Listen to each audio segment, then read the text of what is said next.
My dear Masala Podcast fans, I've written a book called Bad Daughter. You surprised by the title? I think not. I've never shared such deeply personal things before. I talk about growing up in poverty. I talk about my father's violence, my mother's murder. I talk about how I turned my pain into power, navigating mental health, sexuality, spirituality, and patriarchy. Bad Daughter is my story of going from Mumbai's slums to New York's billboards. But it's your story too. What's the message of this book? It doesn't matter where you come from. It doesn't matter what happened to you. You still get to have the life that you want. If you're looking for a book to move you and inspire you to change your life, type in Bad Daughter by Sangeeta Pillai on Amazon or go to my website baddaughter.co.uk. How do you feel about resting? Do you let yourself rest fully? Or do you always have that voice in your head telling you about all the things that you need to do? Why is deep rest so difficult for women?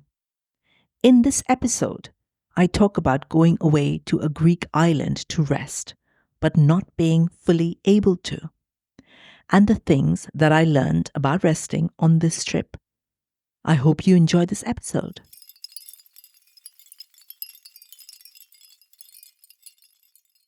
It's 5:30 a.m. and I'm sitting on a house in the hills of Corfu, a Greek island dotting the Ionian Sea. The church towers are right in front of me. There's a little red light twinkling from one of its windows, a light that stays on all night. Perhaps to guide the devout in the darkness? I don't know. Dawn hasn't broken yet, but there's a tiny hint of it in the sky, a dark purple flush that turns more and more pink. The little village is asleep. The trees on top of the hills, just shady silhouettes against the dark sky. I can just about make out the lights in the next village. They are twinkling over the hills. The cicadas are singing as they do each night until dawn. A cockerel crows in the distance, its voice muffled by the hills. It's warm and windy this early morning, which makes the dark clouds move fast, chasing the night away. I love watching the pink flush spread against the sky, slowly, gradually easing out the darkness. This morning, like every other morning since I got here, I sit at a little table on the veranda, overlooking the village square, the church towers, the distant trees and hills. I drink my Yorkshire tea that I packed in my hand luggage for this trip. I eat my little biscuits that I need with my tea. I've taken this 2-week break in Corfu because I was utterly exhausted by life and work. I wanted to give myself space to just be, to breathe the warm sea air, to enjoy writing again. I've done all of those things. I have allowed myself to rest, really rest. And that is such a hard thing for me and for practically every woman that I know. As I watch the night turn to day at this magical hour on this island, I start to think, why is deep rest so difficult for women? Most evenings during my time here, I've gone for a walk in this tiny Greek village. I choose a time when the sun loses its ferocious heat. But even at 6:30 p.m. as I walk, the sweat drips down my back. But I find sweat detoxifying, purifying almost, like it's pushing out everything from my body that I don't need. As I walk, I see the people of this village that I'm in really resting, just being. They sit on their verandas. Their eyes aren't glued to their phones. In fact, I don't see any phones on them. They're not mindlessly scrolling social media. They're not chasing endless to-do lists while being caffeinated up to the eyeballs. Instead, they are simply living life. They're eating on their balconies with their families. I see plates of Greek salad, the feta glistening with herbs, the tomatoes plucked from their gardens, lush with olive oil poured on it. I see them drinking mountain tea together. And most importantly, I see them connecting with each other. There is laughter. There is conversation. They look at me as I walk past. I must be a curious sight. A dark-skinned Indian woman in an island full of white people, wearing a hat, sunglasses and trainers, trudging up their hills. But their eyes are friendly. We wave to each other. We say yassus, the Greek hello. My Greek doesn't extend beyond that, and they don't speak English. But that is enough. We have noticed and acknowledged each other. The village goes to sleep early. Everyone and everything is totally still long before midnight. And no one seems to be up at the crack of dawn either.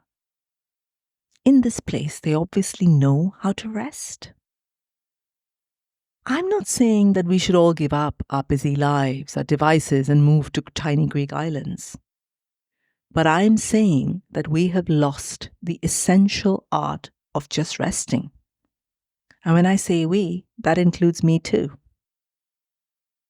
I've spent a lot of the last week lying on a hammock in an old olive press that's now a meditation space. It's my favorite part of this house that I'm staying in. I've been reading, resting, napping, just being. But I noticed that even in those moments of rest, there's always that niggling voice saying, "You haven't written much these past few days. That book isn't going to write itself, you know. Hey, you've not done as much social media this week. What will your followers think? Oh, and those emails. What about those emails you haven't replied to? What if you lose that work? What if you lose everything that you've created so far?" I've had to still that voice a lot this week and say to myself, my work is my purpose. It is not going to disappear overnight. But here's the thing. The world we live in is dominated by masculine energy, which is not a bad thing. It is masculine energy that drives us to get stuff done. But sadly, because the world is so skewed towards the masculine, towards the doing, we've all been taught to ignore the feminine. What do I mean by that? Feminine traits like intuition, wisdom, receiving, and resting, deep resting. Those have very little value in our modern world. If you don't believe me, try telling your boss next week about that great idea you had for the team based purely on your intuition. The response will show you how ignored and even despised our female intuition is in the world of work. Anyway, back to deep rest. Rest actually gives us the opportunity to recharge ourselves. Rest isn't laziness. Rest isn't an unwillingness to work. Rest is in fact the most powerful gift we can give to ourselves as women. Rest allows us to go deeper into our innate wisdom, showing us things that we can't see or hear when we're running ourselves to the ground, driven by adrenaline. We can't be our most powerful feminine selves when we are comparing ourselves to other women on social media. We can't tap into the incredible power that we all carry within us when our days are a never-ending treadmill packed with morning workouts, overwork, endless social events, doom scrolling social media at midnight, trying to sleep, but finding that our bodies are too wired to relax. So, what is the solution? Well, I haven't got the answer, but I have some thoughts. Perhaps it's forcing ourselves to abandon our phones on holiday. Perhaps it's putting that out of office on. I know that's particularly tough for solopreneurs like me and many of you who single-handedly run their own businesses. It's tough, but maybe it's necessary. I didn't allow myself to fully rest during this break either, because I wrote this impassioned article that I published about the lack of opportunities for women in podcasting. Then I got involved in a horrible online argument. So on a day when I should have been resting, eating fish, and swimming in the warm sea, I was obsessively replying to my social media comments. My lesson from all of this is maybe on my next break, I actually take a full break. Maybe even, shock horror, switch off from social media. Instead of feeling that I need to work and write these thoughtful posts about my holiday and what it has taught me. I do see the irony of this, writing about relaxing and resting while not being able to fully rest or relax. So clearly, I haven't totally cracked resting. But I am learning. The church bells toll, a loud ding ding ding, echoing across the sleepy village. These bells will ring on the hour, every hour until later tonight. I like the sound of them because they allow me to slot into the rhythms of the day, telling me what time it is without looking at my phone or watch. The church bells sort of form the background track to my day in Corfu. Ding, ding, ding, it's time for breakfast. Or it's time to hit the hammock. Or maybe a little afternoon siesta. So I tell that niggling inner voice to shut up. This is my time to rest. This is my space to replenish. This is my opportunity, hard one, to recharge. Because I know that it's only when we are fully rested and recovered that we can create our best work and our best life. And that is what I want for myself, the very best. So now I will stop writing. The tapping of my computer will still. I will head down to the beautiful beach. It's very early, but I like having this small, perfect little beach to myself. I pack my beach towel, my sunscreen, my book, my sunglasses and hat, all in this bright beach bag that I bought in India. It's got the image of a Rajput princess on it, wearing a gorgeous peacock blue sari, her neck covered in gold necklaces, her oval-shaped nose ring framing her beautiful face. This bright, fiery Rajput princess on my beach bag looks amazing.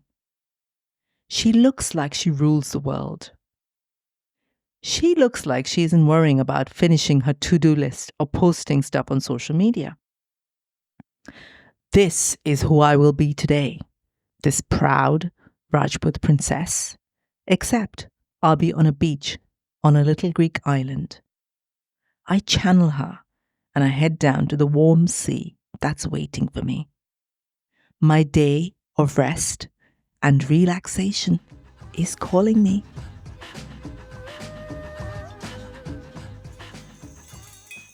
Sharam, Badtameez, Chi. I'm Sangeeta Pillai and this is Masala Podcast Unfiltered, the same multi-award-winning podcast that you love, just a little bit different. I'm going to be chatting with you a whole lot more. I'm going to be more real with you, more raw, more vulnerable. I hope that makes you feel less alone in your own life journey. I'm going to give myself the space and the grace to be just me. I hope that gives you the space to be more you.